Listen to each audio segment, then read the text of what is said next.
your phone. Fresh Gripe, baby. Drive it home and you feel kind of tired. Radio play the same thing every day. So you can just whip in your life. Traffic got you jammed up every night. Tune in the powerhouse. Wednesday, 7 to 9, you need to check them out. I promise I ain't trying to hide. The one good listen tonight, it might change your life. So it's the name of the show. You need something to just ride to on the go. Or you might be home for long gone. You can even dial in on your phone. I promise that you're gonna love it. Just try one time, it'll blow your mind. Now I'ma say it just one more time. Every Wednesday from 7 to 9.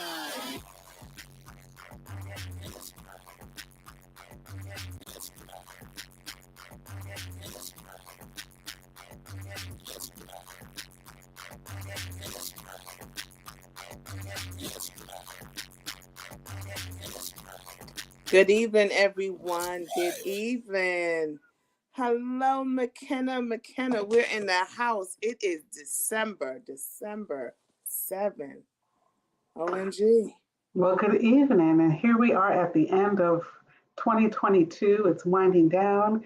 We hope everybody has had an enjoyable week so far. And it's just a pleasure to be here tonight. We've missed a couple of weeks and we have some catching up to do. So we look forward to discussing some interesting topics tonight. Yes. Hey, Madonna, thank you for tuning in. Know that you miss us. Hold on one second. I had my echo going in, so I apologize. But yes, we had the Thanksgiving come in, and then we had that little week off. But yes, Mckenna, Marcus will be popping in. He's running a little late, but we have so much to get to. I mean, Mckenna, where you want to start? I mean, did I talk to you since your holiday? How was your holiday? Oh, it was good. It was just laid back, very laid back, and it was enjoyable. So, and how was yours? It was good. It was able to spend some time with some family I hadn't seen since some of them I hadn't seen since last year, and it was just really good. My dad's mother is still living, and she's 96. So I was very determined to make sure I got there to see her because you just never know. So she is still thriving at 96, and we're just blessed to be able to be around her this year. So yeah, so do you have any gripes? Yes, I do. Okay. So hold on one second. Okay. You're talking on mute. You're not trying to multitask when we're live. Oh, Okay, so it looks like I can't do it. So hold on one second. Mckenna, go on with your gripe first. Go ahead with your gripe. Okay, so I'm on mute, but now that I'm unmuted, well, first of all, I just want to welcome everybody back. Like Tonia said, we've been off a couple of weeks for the holiday, and it was just a pleasure to be around family. We always talking about celebrating people and making sure you love on your loved ones, and so we did have an opportunity to do that. I guess I'll share a small gripe today, and my small gripe just has to do with customer service. It's still a shame that ongoing we still struggle with getting good service on certain side of town at certain restaurants for no reason. So my story is my cousin came to visit on her way to another location. So she was really just passing through. So she had a layover long enough for us to go grab a bite to eat. So we grab a bite to eat. We get to the bar, so we were just going to order something from the bar and kind of take it with us. And the server, she just kind of acted like she didn't see us.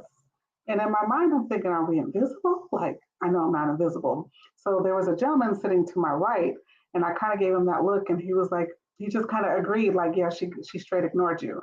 So two other men came over, and she attentively served them. Can I help you? Like, what you drinking?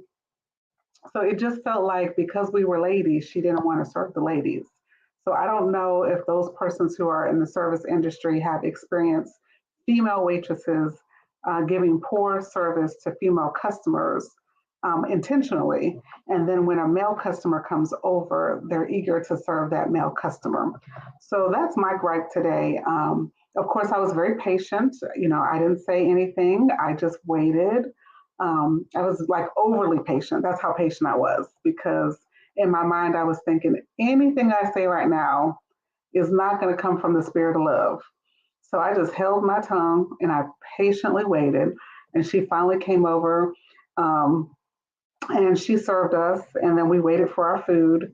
And then I noticed at the end that she added that 18% gratuity. It's automatic these days. So I got my bill, I signed for it, and then I thought about it, and I decided she didn't earn that.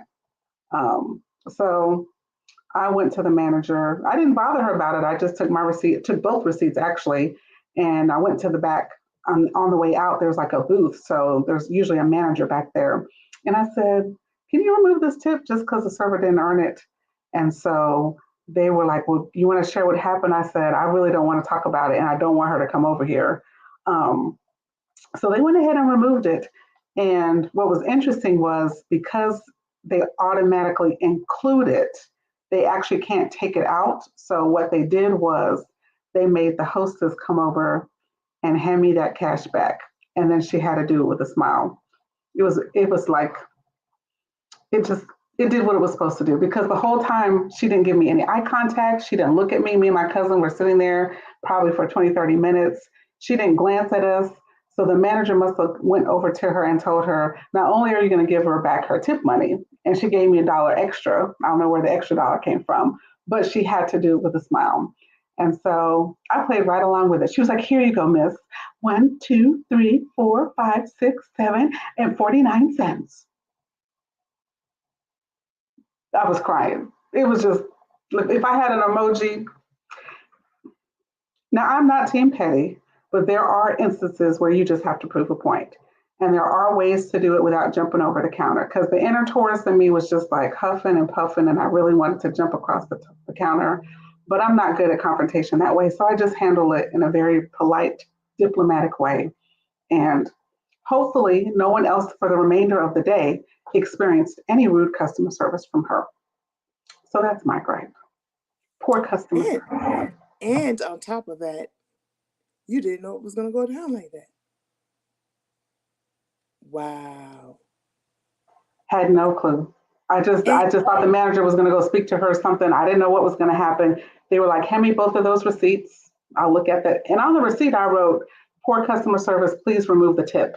Because I noticed that they had included it. Because, they'll include the 18% and then have a line for an additional tip.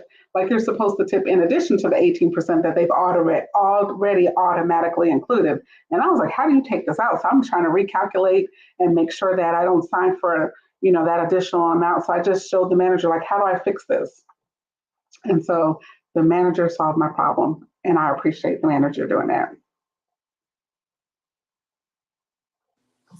Wow, that's what I can say.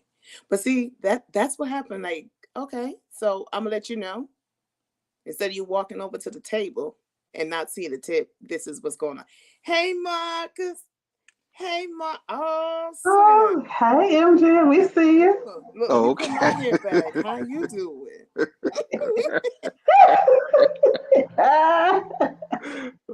What's up? What's up? Can y'all hear me? We can see you. Oh, okay. See you. We see you.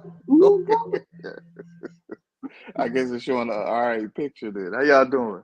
Oh, you got a nice light right there. You see it, Tonia? Girl, I'm still over here cheesing, child.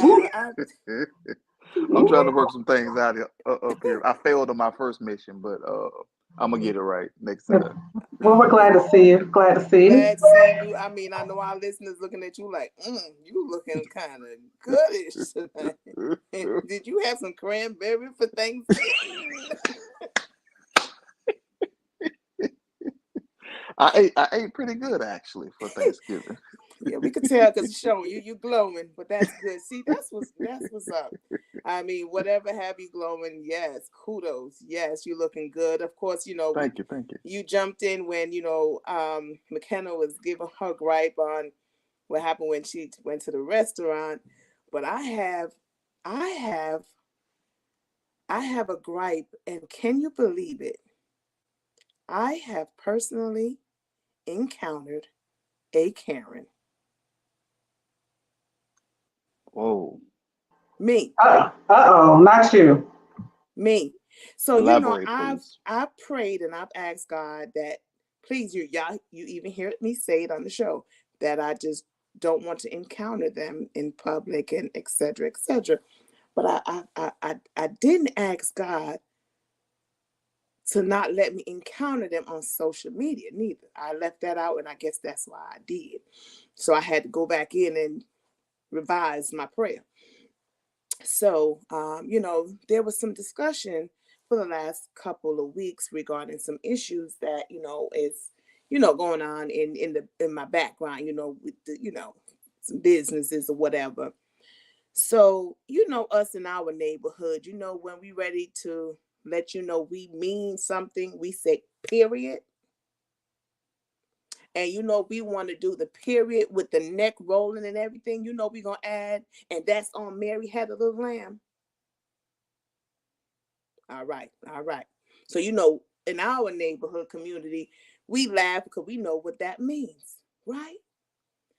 A Karen jumped in that conversation and said, "What does that mean? That is racist. What do you mean by that?" So I had to sit back and think, what? Okay. So then I had to let Karen know enough is enough. I'm not the one to play with. And then I had to put the stamp on it, the triple stamp. Girl, bye. Okay? I had to put triple stamp on it, girl, bye. So I decided that I wasn't going to go any further with because I'm going to let you know I'm not the one to play with. And then I add my icing on the cake, girl, bye. But then someone else, another young lady from our community, decided to jump in there like, hold up. Hold up. There was nothing wrong. There was nothing racist. And how can you say that? This is, making something out of nothing. And this is how we talk. And if you don't understand this, you need to Google it or ask somebody. Not Google it. Google it. You hear me? And Not you, but ask somebody. Or ask somebody. And I was impressed that someone else jumped in. Because I would have just went and at Karen, and then it would have became racist, but I didn't. So the person jumped in and just, was putting the person together. And I sat there, and at one point in the whole thing, this Black young lady said, for you to come here and make this accusation, can you imagine if someone saw this and ran with it, what it could have done to an individual? And I promise you, you know what came to my mind next. Emmett Till.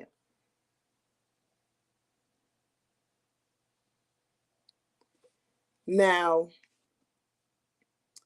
at that point, I really said, oh my goodness, I encountered a Karen. I'm glad it was behind the computer. I'm glad it was not in person because it could have gotten to a place where, because I know when I get emotional, that's a whole different story. But when this Black young lady was putting this Karen in her place, do you know she literally turned back around to apologize? And I'm sorry, I shouldn't have used the word racist. And now that you explained it, now I understand. And I'm so sorry. She done tried to play a victim. And at that moment, I wish I was not behind a computer. At that moment, I wish I was not behind them. You started all of this to where it could have gotten really out of hand. And then you turn around and you literally came back. Wasn't shocked that she did it, but it was shocking to me that this is actually playing out in front of me. And I was a part of it. It was unbelievable.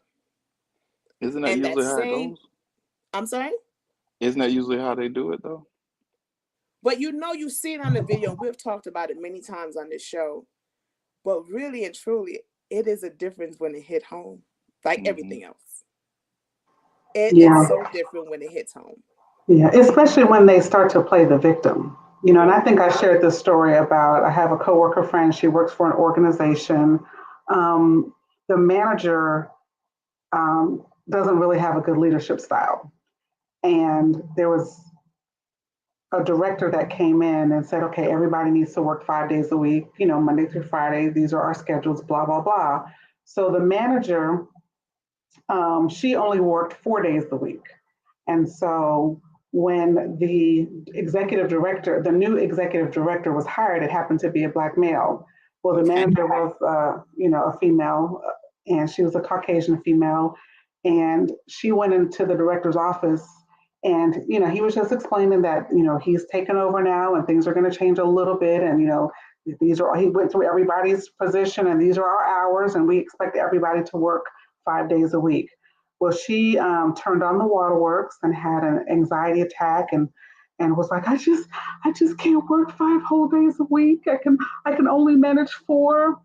And so she turned on the waterworks and made a big deal about it. And he yielded and allowed the only person in the whole organization that works 4 days a week, Monday through Thursday, is her, because she was just too frail and too fragile and she's a manager now, to work 5 days a week. So my friend, she used to be a coworker, but my friend, she was saying that she was just so annoyed how every time something comes up, that this particular person is able to turn on the woe was me, the anxiety, the panic, the frailness, and get away with it. And that's not something that we as Black women are necessarily afforded the opportunity to just crumble and fall apart, and then the world opens up and just embraces us and says it's okay. You can work if you can only handle 4 days a week, then it's okay. We got you. I don't remember having that experience, but maybe Tonia, you've had one of those experiences where life just was catering to you because you just couldn't handle it. Maybe in the next life, probably then. But it's never been current. They said this is what it is, this is what it is. Now, however, how I decide to make it work, that's a different story. But I don't understand the gist of it, why this happened and why it continues to happen. And then that's going to lead into the next topic that we have to address. But that same day, earlier before that incident, there was an accident, really, really bad accident. If you can imagine, you have a soda can in your hand and it's empty and you just crush it. That was the car. And besides being stuck in traffic, you're just hoping that whoever was in that car survived. However, there was a little space. If I had a smaller vehicle, I would have been able to go around the police. And of course, I couldn't, so I stopped right there. So thinking he would move up, and he didn't. So he comes out and he was like, "Man, you're gonna have to find another. You have to go around. You're gonna have to go back around another way." I was like, I can just scoot over there, and I was all nice and just exactly how I'm saying it now. I said it just like that. I was like, well, I said, if you move up a little bit, I could just go around. He was like, no, ma'am, there's traffic on both sides. I was like, okay. And before we can finish that little conversation, a car rolled up about 500 feet from me and was at the stop sign. And he was like, ma'am, you have to, go back into the neighborhood, find another way. I promise she screamed out, I don't know this area. I don't know. And I looked at him and I was like, you joking. You know her? Because you couldn't tell me it wasn't a joke. You couldn't tell me that they didn't know each other. And it was a black officer and she was white. You couldn't tell me they didn't know each other. Because I didn't even know where that came from. I was like, no. I said, she's serious? I was like, do you know her? He was like, ma'am, you have to go another way. And she rolled that window up. She had that little car. She sped it around and I mean, stepped on that gas because she knew he couldn't go behind her. I was in awe. I was in awe the same day. 2 Karens in one day. I hope I never experience it again in this lifetime. That was too much for me. It was unreal. He said, and this is what you guys don't see on the news. They don't talk about this. He said, this is what you guys don't see on the news. I was just in awe. And I have Caucasian friends, as Nikita would say, and Nikki used to say on the show, say white. I have white friends that I love. But I'm telling you, the ones that I don't know, I don't want to know you. That's how bad it's getting. It's sad. I'm gonna look at you and wonder what you really think of me. That's pretty deep, man. You know, it is, and I don't want to be that way, but I don't know what other way to feel right now. And that's the honest truth. And I've been having this conversation since this has happened. I was like, I don't know what to do because I have friends that I love, but the others, I don't want to know anybody else. I mean, to your point, Tonia, I think that as we round out the year, we have to continually pray that people just find a way to treat each other better. And to acknowledge that we're going to have some differences and to remove those automatic prejudices that has kind of torn or retorn or re-agitated a scab. You know, like when something heals, there's a scab on it, and when you pick the scab, it starts to bleed and then it has to heal all over. I think that's kind of where we are with just relations in the US, where these scabs, these wounds have been picked and agitated. And there are groups of people that are out there picking and agitating these scabs of these wounds that we thought were healed. And they're just unveiling this underlying hate, for lack of a better way to describe it, of people. And it does weigh on us, and it's difficult to navigate sometimes because these incidents, they just seem to come out of nowhere. And you know, our first reaction, like I was even just sharing the experience about just the poor customer service, you have that natural reaction to want to respond a certain kind of way. And you have to have that peace be still voice within inside of you that gives you that moment to not act on that primitive urge to defend yourself, to protect yourself, to yoke somebody out who's being disrespectful. And you know, what you said earlier is like, sometimes we just have to be more specific in our prayers. So I thank you for sharing those stories so that when I say my prayers tonight, I can add some things to it. Because we never know when that next experience is right around the corner where we're going to have to practice our beliefs, you know. It's not just things that we believe, but there are times when we actually have to practice those things that we believe. And so, you know, as we talk about this year wrapping up and just all of the things that the country has been through this year and all of the incidences of Karens that we've seen on social media, in the news, people who have told us about them in our family, in the workplace, we still have a lot of work to do in these ununited states of America, because there's nothing there's barely anything united about us. I won't say there's nothing, but I would say it just feels like we're less and less collective and united. Even, and I'll just do a little pivot, even watching the election results last night here in Georgia. And I know we all stayed up till 11 o'clock. It was just unnerving to see how close this election, like how close it kept flip-flopping. And every time it flopped, I was like, okay, I'll come back in 15 minutes to see what's next. I mean, the number must have flip-flopped every 15 minutes for 4 hours, literally. And it was just surprising, like how close this election was. And in our mind, in our rational mind, we're thinking, well, how could somebody vote for a person whose character appears to be like this? And then we have to answer that question. And we know the answer. It's just an uncomfortable answer. MG, what were your thoughts on the election yesterday? Well, I know some people who, excuse me, my bad. I know some people who are what we would call Republicans. Um, and talking to them, they had a problem with Brother Rev. A few of the things they brought up. And I asked them, one guy in particular, I asked him point blank, um, why would you vote for a guy who had this checkered past and checkered background that you know about? And he said, well, the belief, and what I felt like a lot of people pointed to was that they felt that although Herschel was this guy who had all his faults, they felt like Rev was a hypocrite for whatever reason, whatever the propaganda that was put out there. But they felt like he was a hypocrite, more of the same. But I think for them,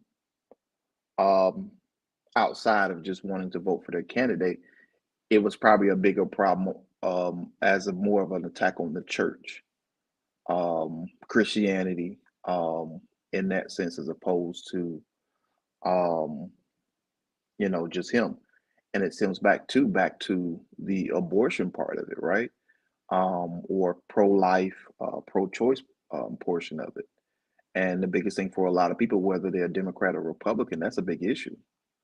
I don't think a lot of people look at it as just a woman's right.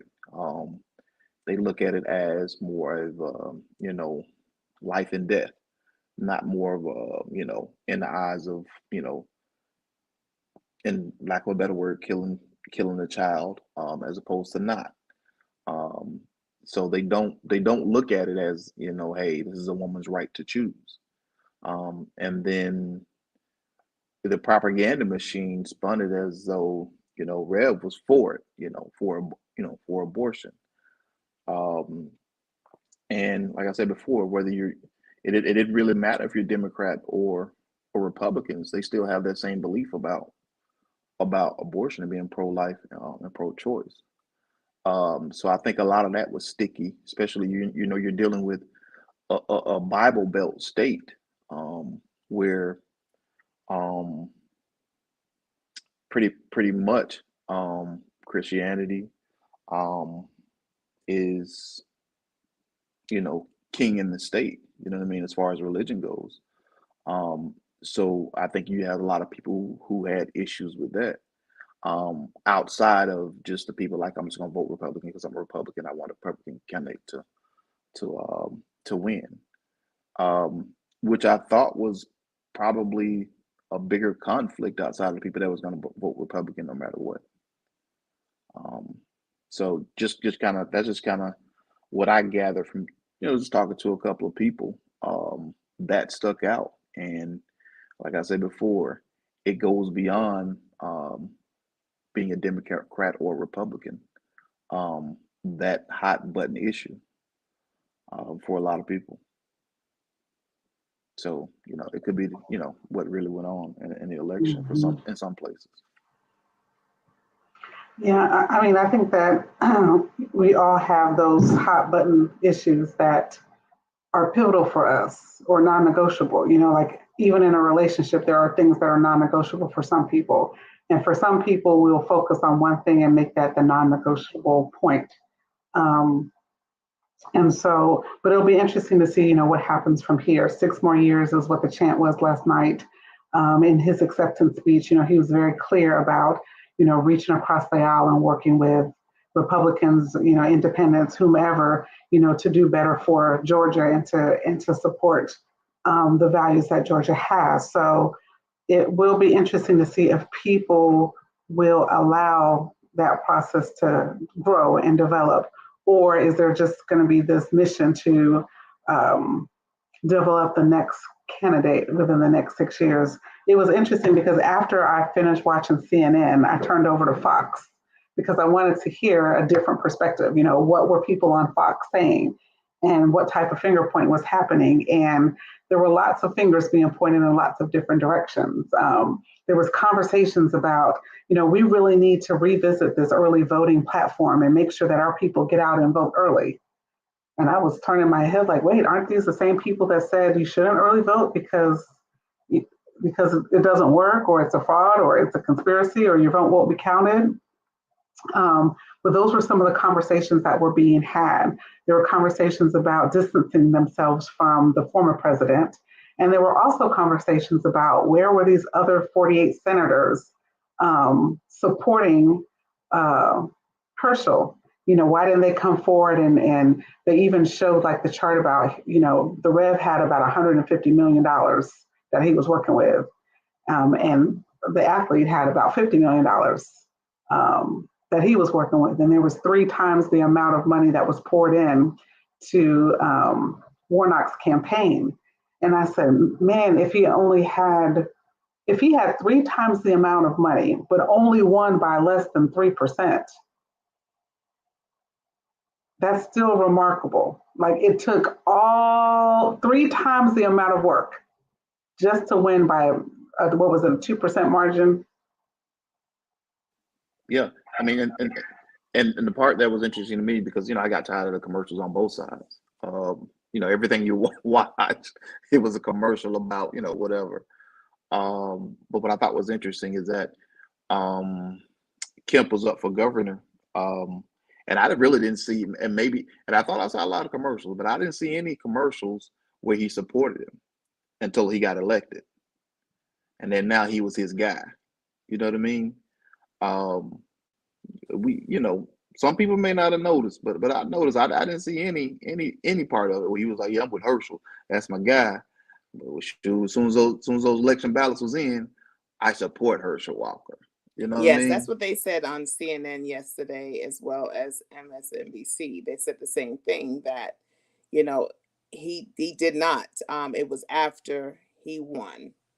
Then that's when he started to, go out for him.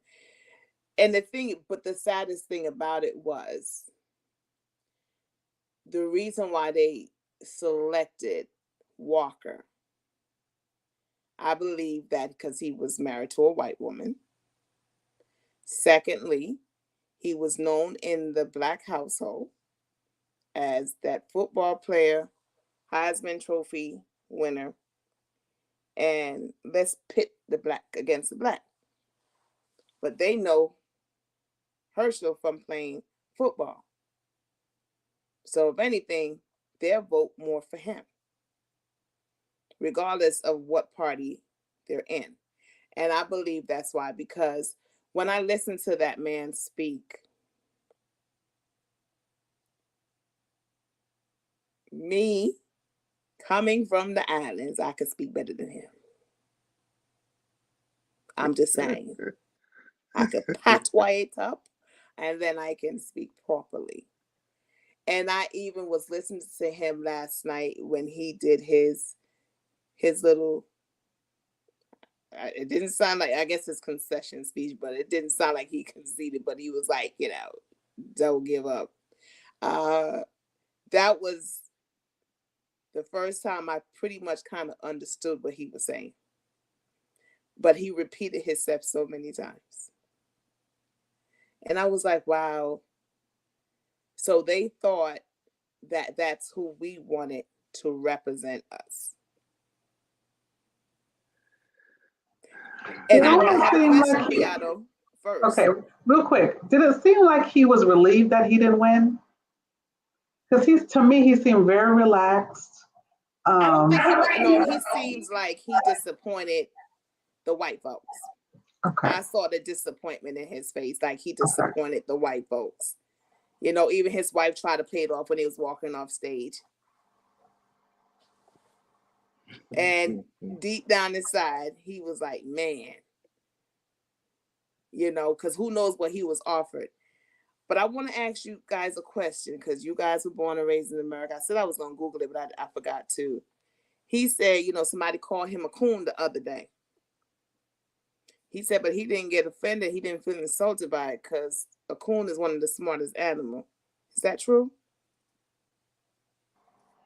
I've never heard that the raccoon was one of the smartest animals. Me either. Uh, in no area of my life, anywhere, have I heard that a coon was one of the smartest animals.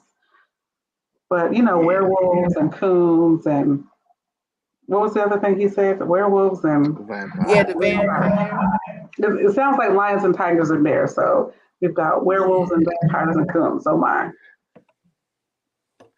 I And don't look, know what's yeah, going on with I, and I was going to Google what is a coon. I didn't even know he's talking about a raccoon. yeah. Well, I knew that much because I got a family member or two who partake in the buffet of it. So um and I try to I make sure I try to make sure they don't slip it in there and not be eating over their house. But you never know with some folks. Cause I y'all love from the them. South. Cause y'all from Yeah, the yeah, South. yeah, Y'all from the yeah, yeah. country. Yeah, I love them to death, but I'm telling them I ain't eating no shitlins or no or no coon. I'm good on both. But people try to slip it in there. But just in general, um, I don't know what their party was thinking because to be honest with you, if they had a more competent candidate, they probably could have won this election. So I don't know what their party was thinking, and I'm sure a lot of people are going to lose their jobs over this because it was a big misfire considering how close they came.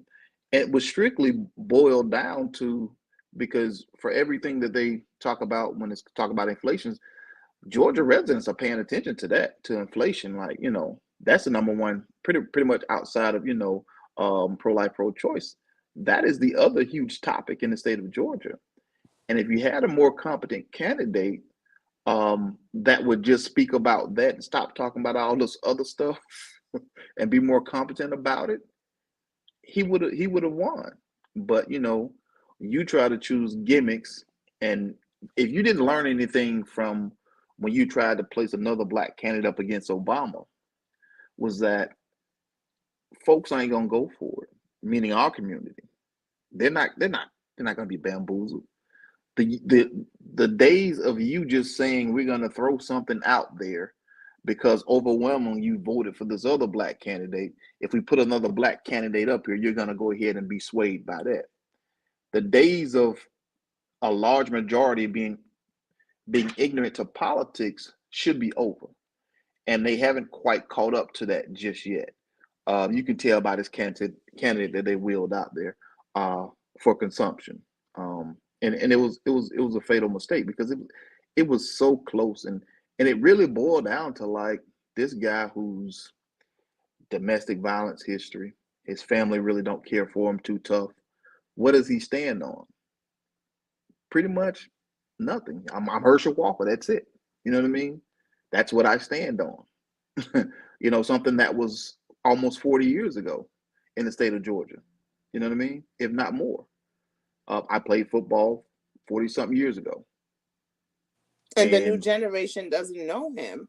But it they was the don't. fact that the Red Party, the Republican, no matter what, because we see that they vote Trump in and all the stuff that he before he even got nominated to run, for by that party, and they still end up voting for him, and he was the nominee.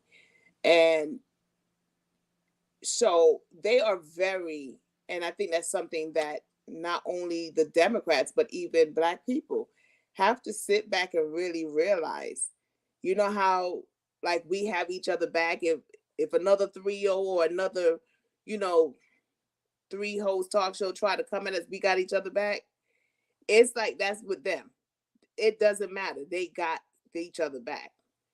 The Democrats, they're so easy to be like, they're calling for your resume or telling you to go out there and apologize. But if you notice, none of these Republicans who backed Trump, who said there was no January 6th, they still in office, was reelected, and the ones who was against it lost their seat.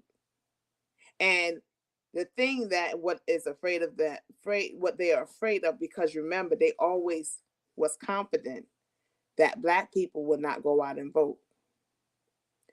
But they are afraid now because it was amazing. I saw it done with the election last year with well, not last year, but 2020 with Biden. I remember when they was waiting on Georgia. I I I I felt good when they was like, we waiting on Clayton County. I was like, Clayton County, we waiting on Fulton County. It made me feel like, whoa, because you hear them talk about the other counties.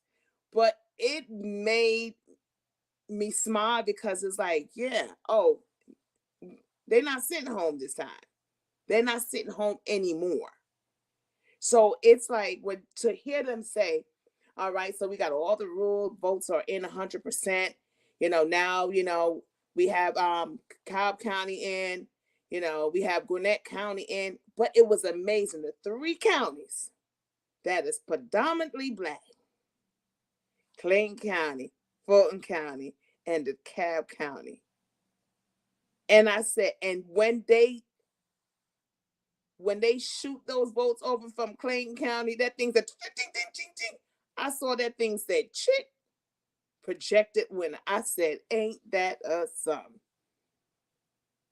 So it's good. And I know when I went to early vote on Sunday, the 27th of November, the voting place that I usually go, I mean, cars on side streets and neighborhoods. I was like, oh, this is crowded. And I said, you know what? Let me look for another location. And I went about to another location about 15 miles away. And that was actually in Forest Park. But when I tell you there was a line, but it wasn't that long. But when I tell you I felt good because all I saw was me. That's all I saw. I mean, I saw maybe 1 or 2 white people. And when I tell you I saw, I mean, the old folks. But when I tell you I saw them young folks, I mean, it was just so amazing. Like, yeah, okay, they paying attention now. So it gave me that confidence. Like, okay, yeah, now I see why they have to wait till Clayton County and Fulton County and DeKalb County vote to come. Because remember, before they didn't have to wait on those votes because they already knew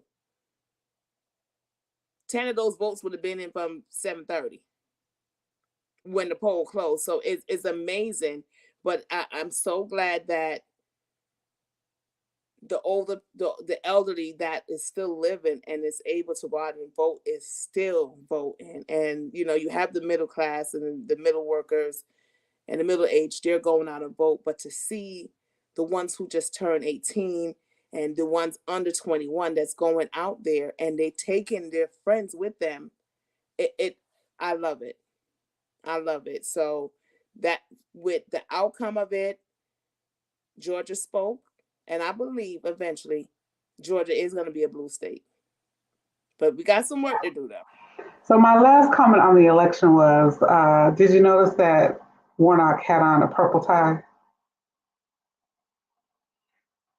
Oh. No, what's this? I'm not up on game on a lot of stuff. What is the significance of that? Red and blue makes purple. So Georgia, okay. Georgia is now a purple state.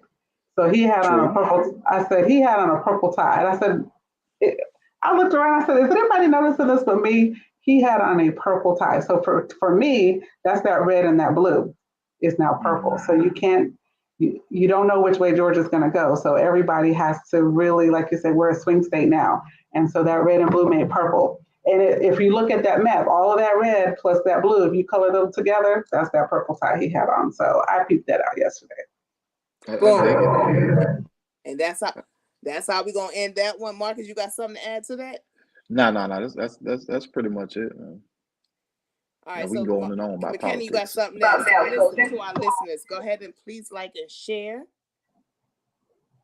Go ahead, Mckenna. Go on and drop it. Okay, so real quick, I just wanted to know what MG's thoughts were on Coach Prime and his departure from JSU. Now, it's been a couple of days, and I'm sure you've been on social media, and I know you have some YouTube followers some shows that you watch on the sports shows that you mentioned that you listen to. So I'm sure you've had time to weigh in on the different scenarios and opinions. So I just wanted to hear, what your synopsis was about what happened. Well, I've been, you know, I didn't graduate from a HBCU, but I spent my first 2 years of college at HBCU, and I would often go back. And my biggest gripe with the HBCU was always um, not doing enough for your students and the students in the future. Um, and it wasn't because, you know, part of it was a little bit because the money wasn't there, and the other part was just like a fundamental belief in what the students need in order, to kind of do the better thing. And I thought when Dion first got to Jackson State, he asked the right questions. Why? Why are we doing this thing?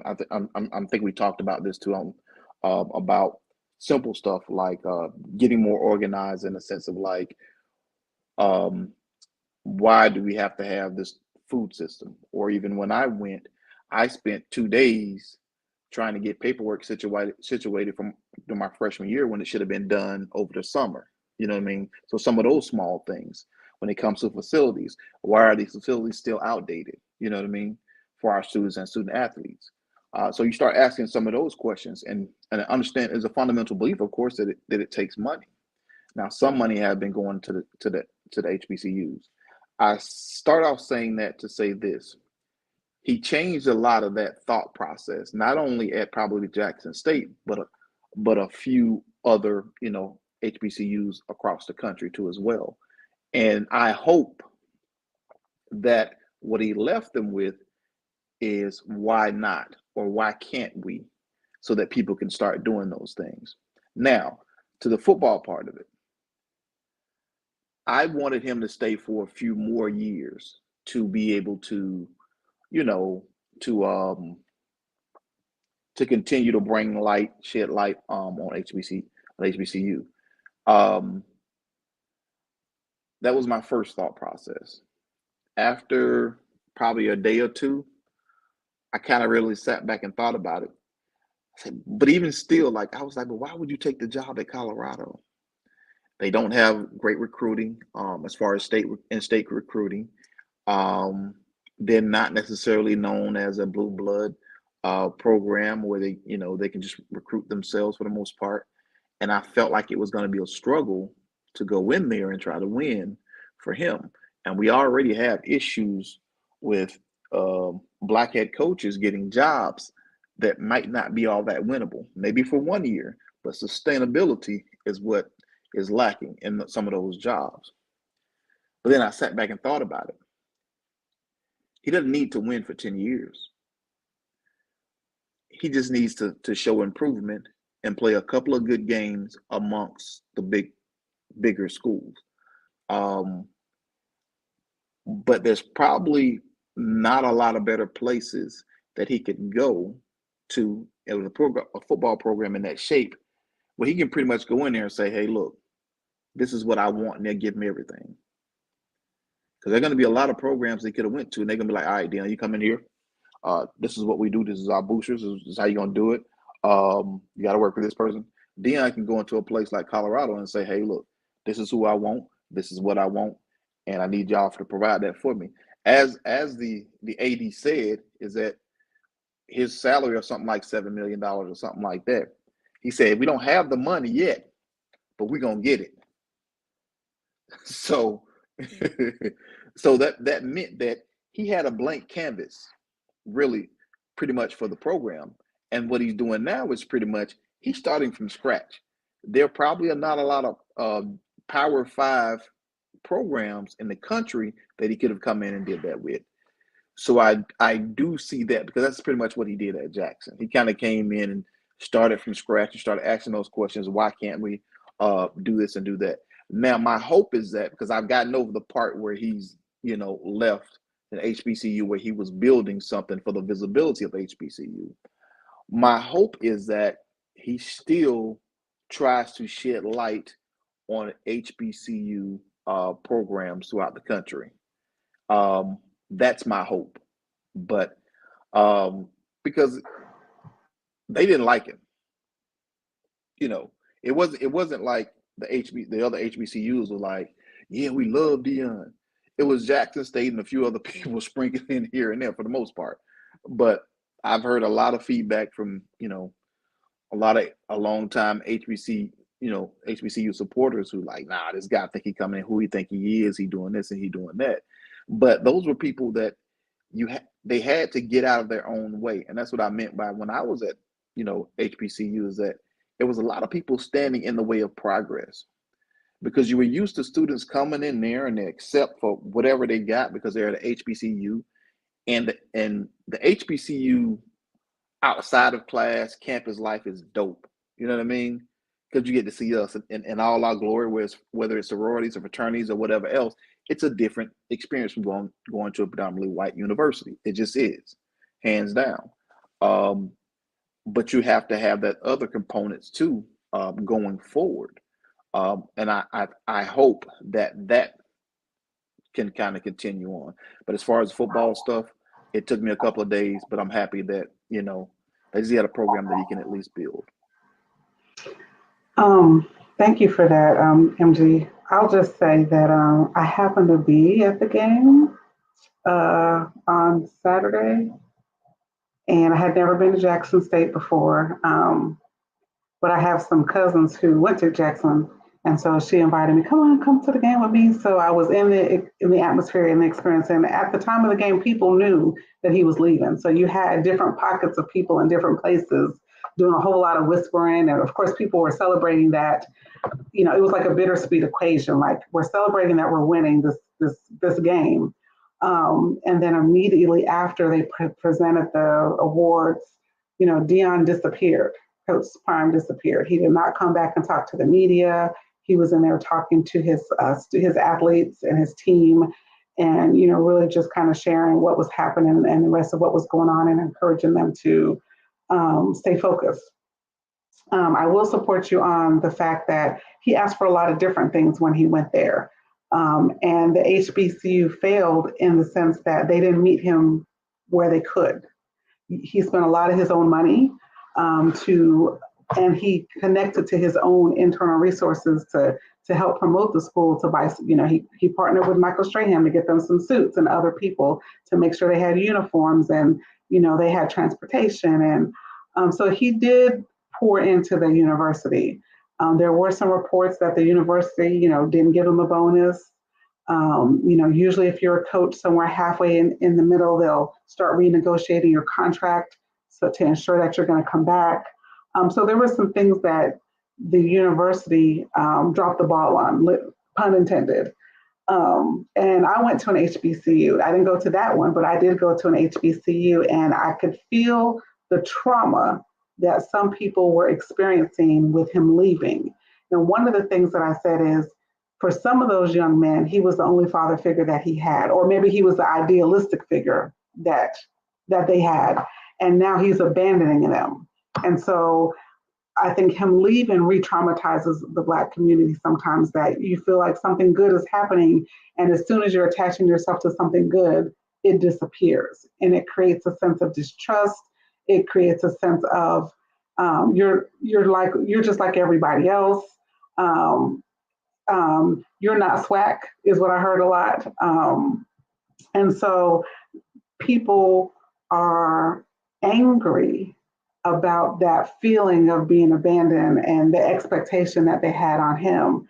And they're not ready to separate the business because at the end of the day, it's all about the business. And I think that Prime has a long-term goal of probably being a coach in the NFL, or at least paving that way to say, okay, if I can do it, somebody come behind me and pick up where I left off. I don't want to be the only one that's out here trying to plow this field so that something else can grow. And I do see him going to Colorado, and his vision probably is, I don't want y'all to think that I can only do this at the HBCU, that I can come out here to this PWI. I'll bring my players too, whatever this transfer portal means. I'm not real clear on that. And open up this portal and say, hey, y'all jump in this portal, because now I get to decide who I want to come and build a team, and do this same thing at this PWI that I did at this HBCU. And then what's going to be your excuse Jerry Jones or whoever the owner of this NFL team is to say that I'm not qualified to be a head coach at one of these teams. So I think that he's building his resume. And I applaud him for that and those efforts that he is striving towards. I think that he could have handled it a little bit differently, and maybe, but he handled it the way that he chose to. So although I'm sad for JSU and the students that he's leaving behind, I still wish him success on his next project and his endeavor. And we're gonna follow and see what happens. Especially being a pro baller and being an African American, to be able to get those opportunities, not one but multiple. So kudos. And he's making a way. So he's drawn a trail behind him for other Black coach. So kudos. That's what we need. Leaders. Yeah. And he's a from everything that we've seen, a phenomenal leader. And I hope that it paves the way for those other coaches who are just now looking to get into the business. They'll take a look at, instead of being an assistant at some of the Power 5 conferences, take a look at some of those HBCUs, because you probably won't get the opportunities to coach at some of these other places being an assistant. It's just a simple fact right now. And if you go to some of those HBCUs, because it's right now, it's still a small spotlight on HBCUs, even though Dion has left, there's still a small spotlight on HBCUs. If you take some of those big name assistants who want to be head coaches and place them in the HBCUs, they can recruit just the same. Because like I said, and I'm sure you know too, Mckenna, is that, like I spoke before, like the culture and atmosphere at HBCUs are just so much different than predominantly white, and that's attractive, for you to come on campus and spend maybe a weekend or a couple of days in that atmosphere, and you can play football in a situation like that. I was listening to a podcast, and we'll wrap this up because I know we're at time. And it was four men in the podcast, and I don't know their names. One of them went to an HBCU, and first, kind of like in your situation, and then he went to a PWI. He ended up getting drafted, and he played a little bit of football, maybe for a year or two. And he said that your experience on the HBCU emotionally is going to be completely different. He said things like they cared about if he went to class or not. He said when he went to the PWI, they created a class for him to go to. I mean, there was nothing. They actually created classes for the athletes to go to so that they can meet the academic requirements. But there was no real concern if they graduated, if they could read, if they were progressing. They just ushered them along, so to speak. And so I just share that to say that even though I didn't go to the Jackson State, when walking upon their set, it's the same experience as if I was on my own HBCU. Like there's a certain amount of energy and connection and excitement to see other people. Hey, how you doing? Did you go here? You're such and such friend.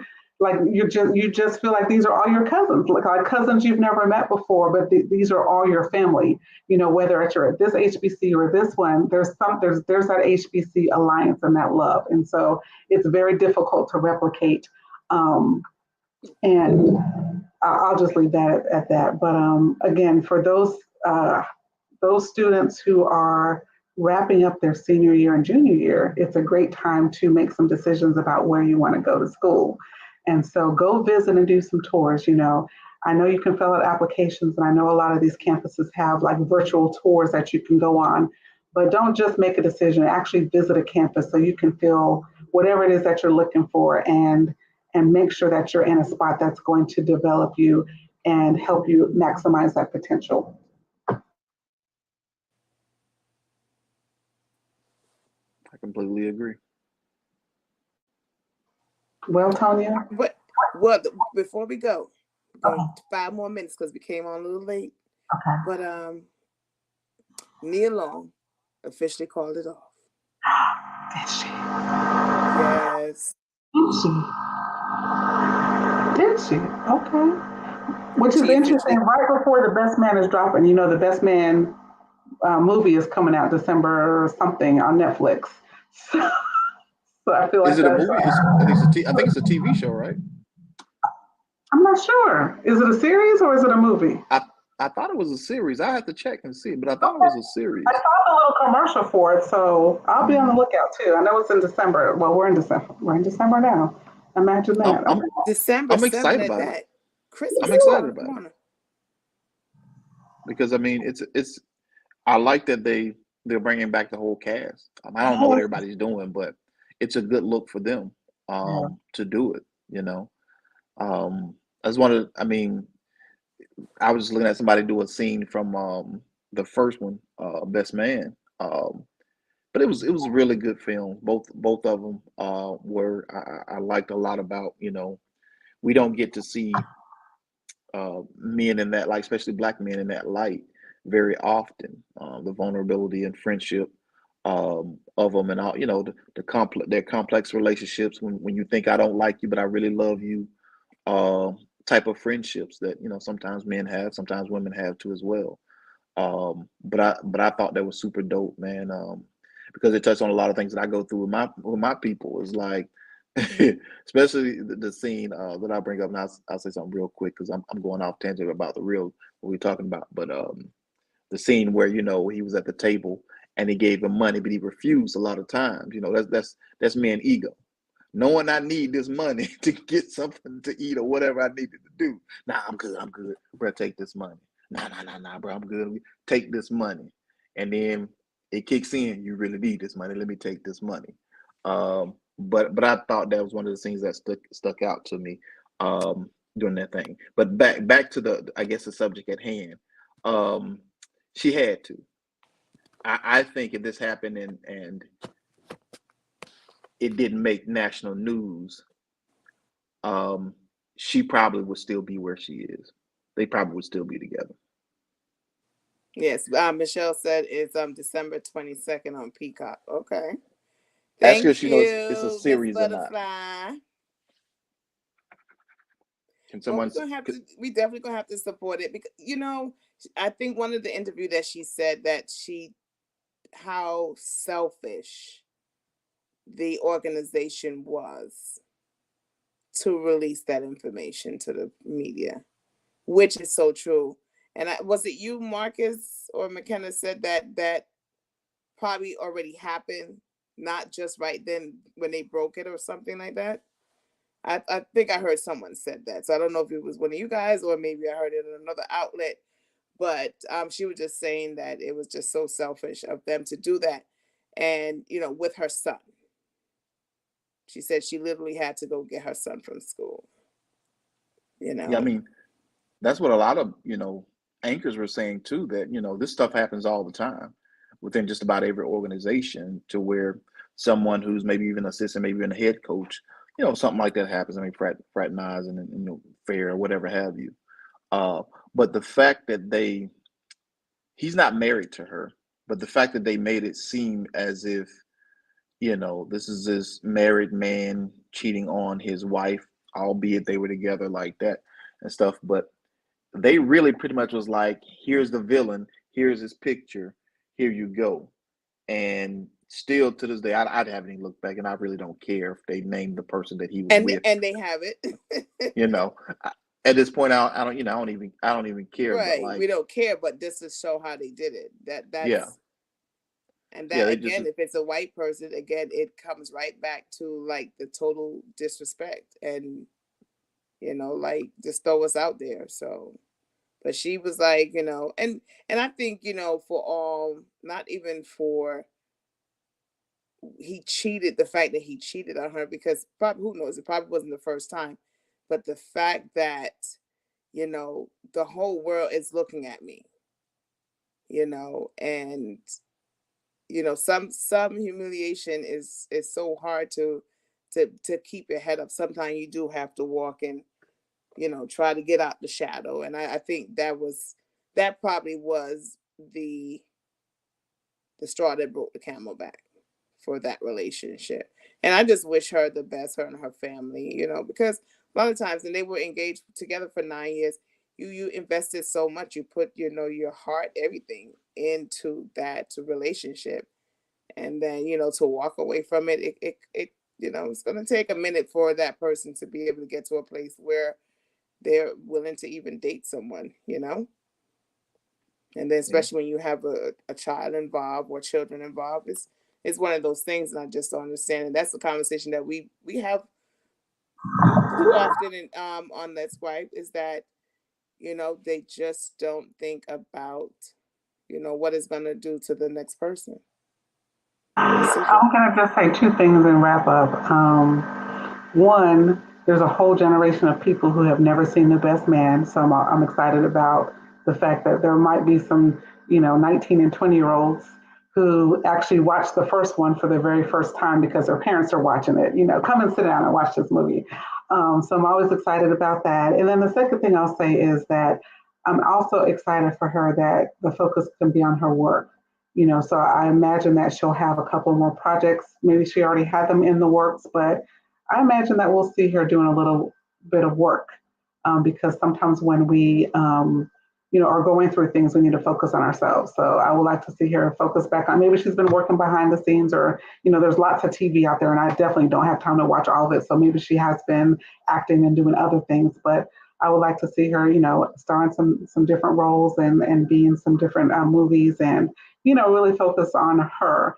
And then whatever happens in the background, we'll eventually forget about it because, we'll move on to the next, TJ Holmes or, the next scandal, and we'll forget all about them, and they might end up back together. But for right now, they might just both need that space to, push that reset button and decide, is this something that is salvageable? And if it is salvageable, what steps do we need to take to get back together? And if we do get back together, then what does that look like going forward?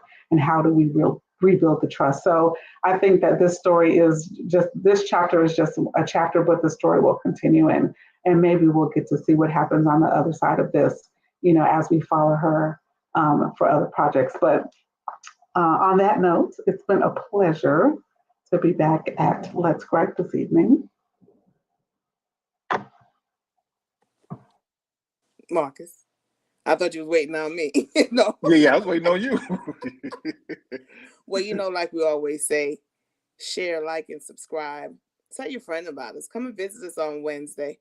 We're here 7 to 8. Sometimes we might come in a little late. Sometimes we might leave a little late because sometimes those conversations go a little longer. But don't forget to subscribe to thepowerhouseradio.com. And also we're on Facebook as well as on Instagram. You can look for the Let's Gripe as well on Facebook and Instagram. We love sharing Wednesdays with you guys. So until next Wednesday, stay safe, be kind to one another, and most of all, put God first. Marcus. Say thank you, everybody. It's been a pleasure. This is a great episode where we got to respond to a lot of serious issues in the state and around the country. But I just wish everybody well. I hope everyone's loved ones are doing well too, and hopefully we'll see you guys next Wednesday. Good night. This is Mckenna. And this is Tonia. And this is MG. Good night. If you're in your car, if you're at home, if you're on your phone, that's right, baby. Drag it home and you feel kind of tired. Radio play, same name every day. So you videos with me live. Traffic got you jammed up every night. Tune in the powerhouse. Wednesday, 7 to 9, you need to check them out. I promise I ain't trying to hide. But what good is tonight, it might change your life. So what's the name of the show? You need something to just ride to or to go. Or you might be home for long runs. You can even dial on your phone. I promise that you're gonna love it. Just try one time, it'll blow your mind. Now I'm gonna say it just one more time. Every Wednesday from 7 to 9.